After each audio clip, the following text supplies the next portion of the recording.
Gênese no lar, Evangelho no coração. Manhã do dia 20 de maio do ano de 2020. Agradecemos, Senhor, a divina oportunidade de mais uma vez nos reunirmos em torno da mensagem libertadora. Que tenhamos a sensibilidade e a sabedoria para assimilar o que nos fora reservado e que possamos abrir as nossas percepções para auferir do mundo espiritual os recursos necessários para o soerguimento, para as terapêuticas que necessitamos no caminho que devemos trilhar, necessitados de forças de entendimento. Que os espíritos possam encontrar em nosso coração a atmosfera do bem, do belo, do justo, da paz. É conosco, amado Mestre Jesus, mais uma vez. Queridos companheiros, Gênese no lar. O tema de hoje, méritos para o futuro. Nós vamos abrir mais um episódio de um livro bendito que fora oferecido para a humanidade no século XIX, no ano de 1864, o Evangelho segundo o Espiritismo. Capítulo 7. Bem-aventurados os pobres de espírito. Vamos, conforme orientado por Kardec, abrir logo o capítulo lendo um trecho atribuído ao Evangelho de Mateus. Fala de Jesus quando assim endereçou palavras sublimes. Bem-aventurados os pobres de espírito, porque deles é o reino dos céus. Item 13, missão do homem inteligente na terra. Não vos ensoberbais. Repetindo, missão do homem inteligente na terra. Não vos ensoberbais do que sabeis, porquanto esse saber tem limites, muito estreitos no mundo em que habitais. Suponhamos sejais sumidades em inteligência nesse planeta. Nenhum direito tendes de envaidecer-vos. Se Deus, em seus desígnios, vos fez nascer num meio onde pudesses desenvolver a vossa inteligência, é que quer que a utilizeis para o bem de todos. É uma missão que vos dá, pondo-vos nas mãos o instrumento com que podeis desenvolver em torno de vós as inteligências retardatárias e conduzi-las a ele. A natureza do instrumento não está a indicar a que utilização deve prestar-se? A enxada que o jardineiro entrega ao seu ajudante não mostra a este último que lhe cumpre cavar a terra? Que diríeis se esse ajudante, em vez de trabalhar, erguesse a enxada para ferir o seu patrão? Diríeis que é horrível e que ele merece expulso. Pois bem, não se dá o mesmo com aquele que se serve da sua inteligência para destruir a ideia de Deus e da providência entre os seus irmãos? Não levanta ele contra o seu senhor a enxada que lhes foi confiada para arrotear o terreno? Tem ele direito ao salário prometido? Não merece, ao contrário, ser expulso do jardim? Sê-lo-á, não duvideis, e atravessará existências miseráveis e cheias de humilhações, até que se curve diante daquele a quem tudo deve. A inteligência é rica de méritos para o futuro, mas sobre a condição de ser bem empregada. Se todos os homens que a possuem dela se servissem de conformidade com a vontade de Deus, fácil seria para os espíritos a tarefa de fazer que a humanidade avance. Infelizmente, muitos a tornam instrumentos de orgulho e de perdição contra si mesmos. O homem abusa da inteligência como de todas as suas outras faculdades e, no entanto, não lhe faltam ensinamentos que o advirtam de que uma poderosa mão pode retirar o que lhe concedeu. Ferdinando, Espírito Protetor, Bordeaux, 1862. A mente é o espelho da vida em toda parte.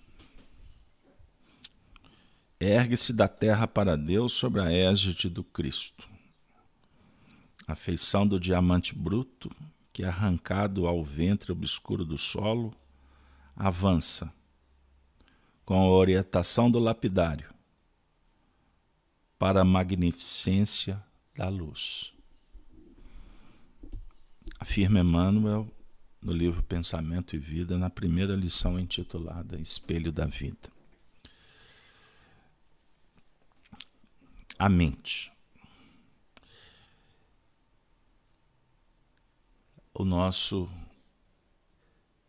espaço de convivência, de desenvolvimento. O campo que gerencia, que vai dar a nota para que a gente possa operar com todos os atributos do espírito. Dentre eles, a razão, o sentimento, a inteligência que aqui se apresenta como aspectos do desenvolvimento, do progresso e da posição que o espírito se encontra nesta escala, neste caminho, nesse projeto, em busca da perfeição. Por isso que a nossa mente ergue-se da terra para Deus. E quando Emmanuel fala sobre a égide do Cristo, o Cristo no sentido de iluminação, ou seja, essa inteligência sendo utilizada para compreender o fenômeno da vida, sob o ponto de vista íntimo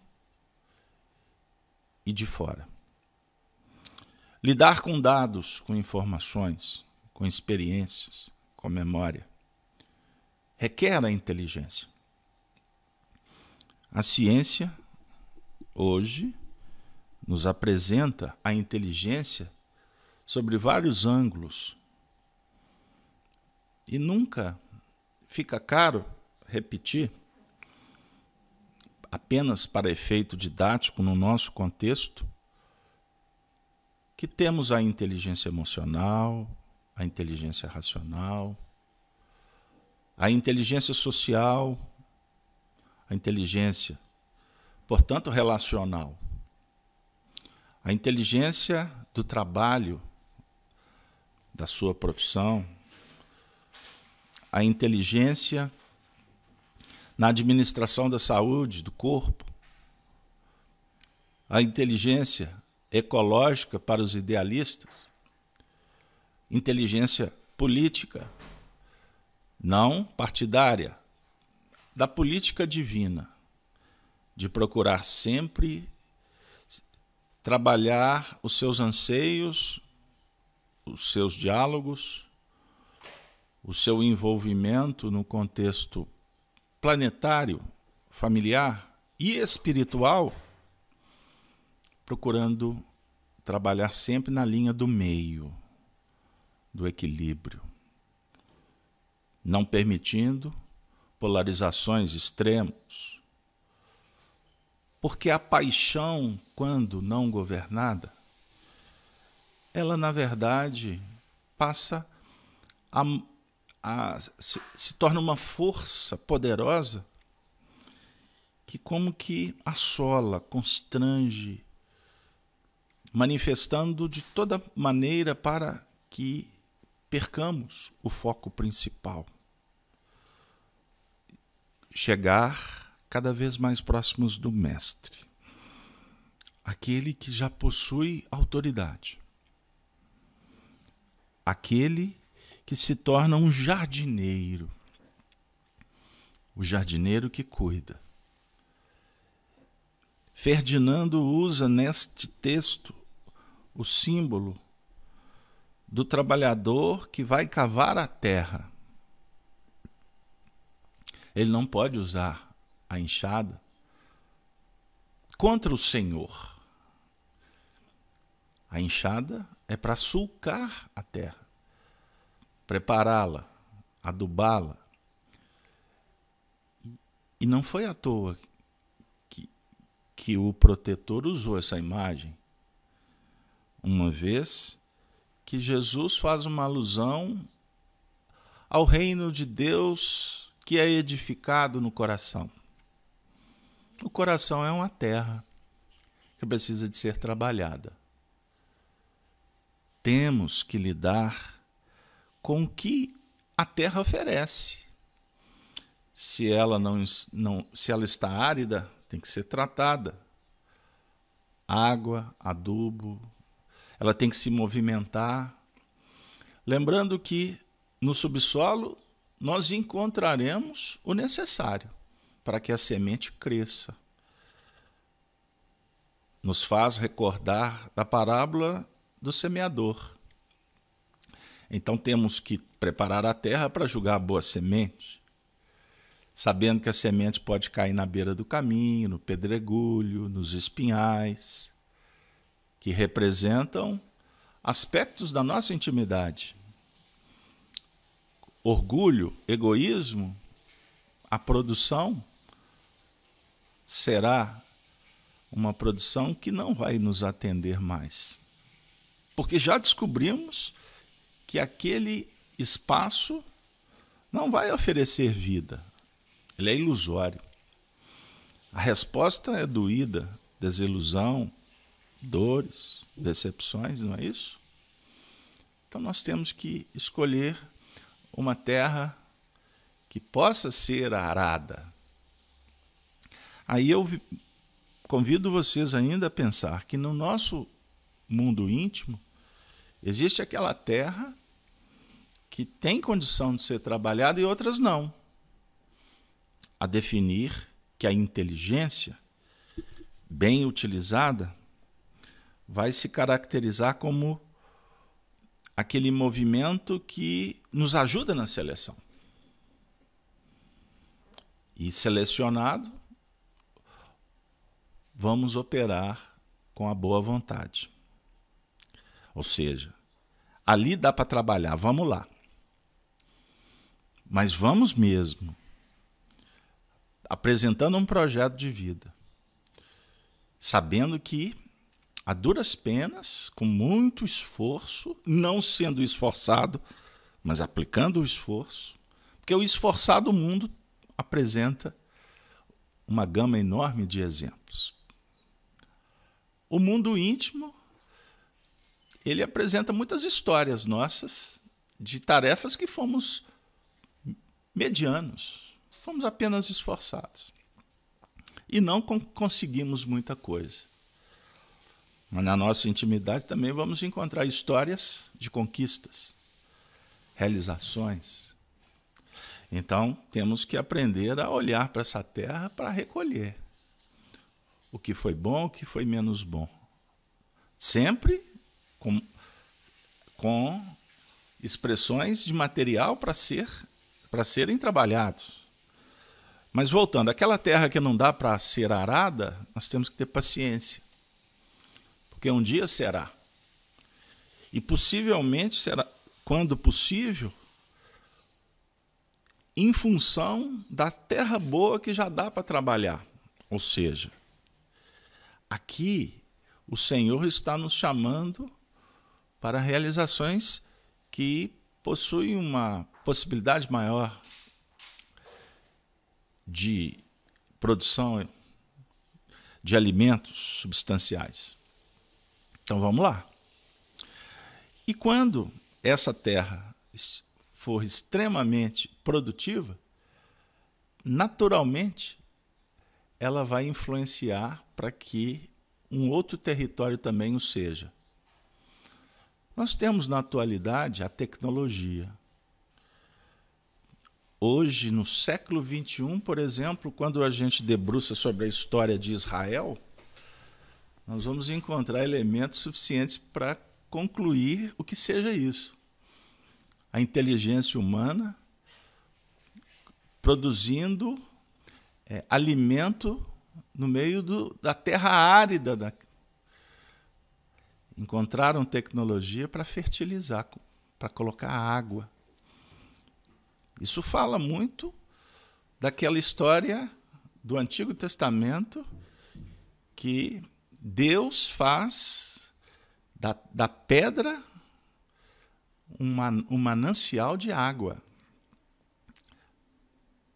A inteligência sugere que os problemas mais intricados, mais complexos, eles serão equacionados e haverá um resultado produtivo. Se ainda não conseguimos, é porque não temos inteligência ou capacidade suficiente para tal. E no mecanismo que nos envolve na interação com o mundo espiritual, também a lição diz que ainda não chegou o momento, ainda não está na hora. Há de se ter paciência. Por quê? Ensina Emmanuel que ninguém pode ultrapassar de improviso os recursos da própria mente, muito além do círculo de trabalho em que estagia. Contudo, assinalamos todos nós os reflexos uns dos outros dentro da nossa relativa capacidade de assimilação. O que significa isso? Que, graças a Deus, estamos compreendendo que a inteligência operacionalizada, conjugando esforços, aproximando pessoas que se refletem umas nas outras, ou seja, todos podemos oferecer alimentos para trabalhar uma política divina de troca de recursos. Então, um ajuda o outro e nessa construção nós vamos ampliando o nosso movimento, porque ninguém permanece fora do movimento de permuta incessante. Então estamos aqui, amigos, juntos, utilizando a inteligência para buscar a justiça, o amor, na ciência do bem viver, belo, harmônico. O homem tende a atingir a perfeição. a perfeição possível do agora, que na verdade é relativa, mas seremos perfeitos como perfeito é o nosso Pai Celestial.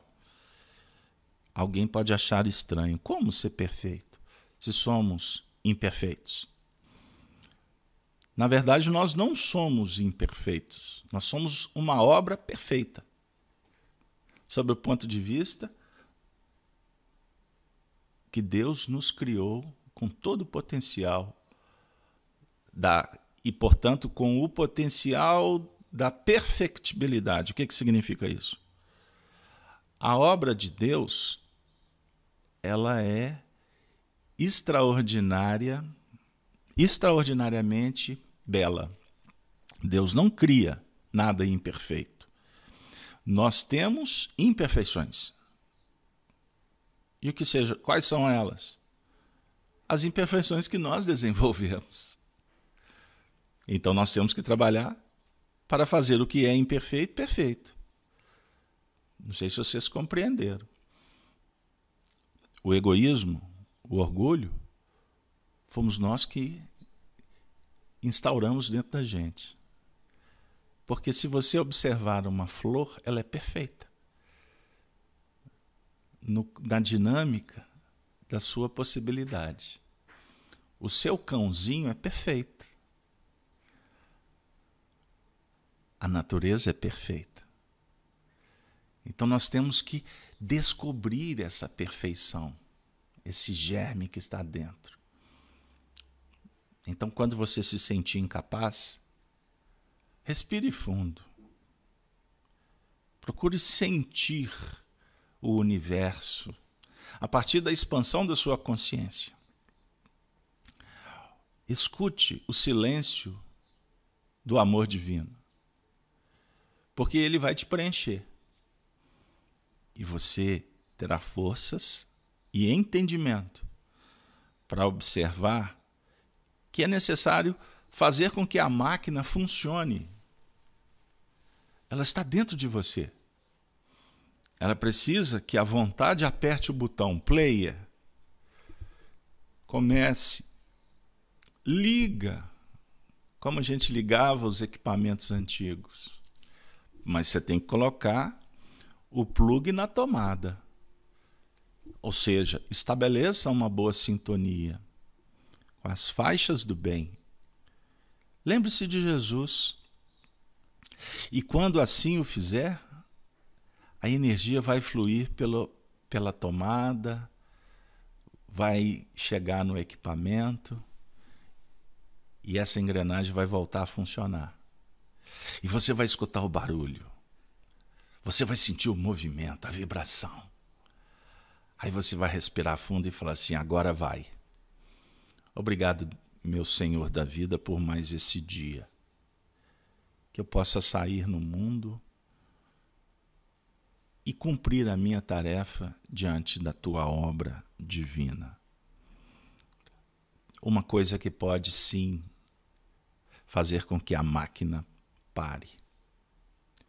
A arrogância. O julgar saber tudo. Ou se dar por satisfeito. Porque a zona da acomodação, ela dialoga com a incompetência, com a falta de modernização ou atualização. E o que é pior, ela leva qualquer equipamento à total inutilidade. Acomodação é o estágio anterior da queda, do precipício, da falência, da morte.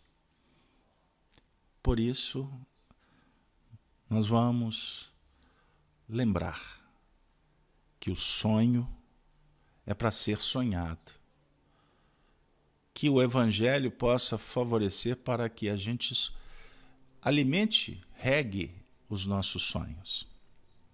Porque a partir da imaginação, da criação, é que os bons sentimentos surgem como sementes cultivadas no bem, na justiça, no belo, que hão de se transformar em florações magnânimas, em árvores benditas, que vão dar frutos para a vida eterna.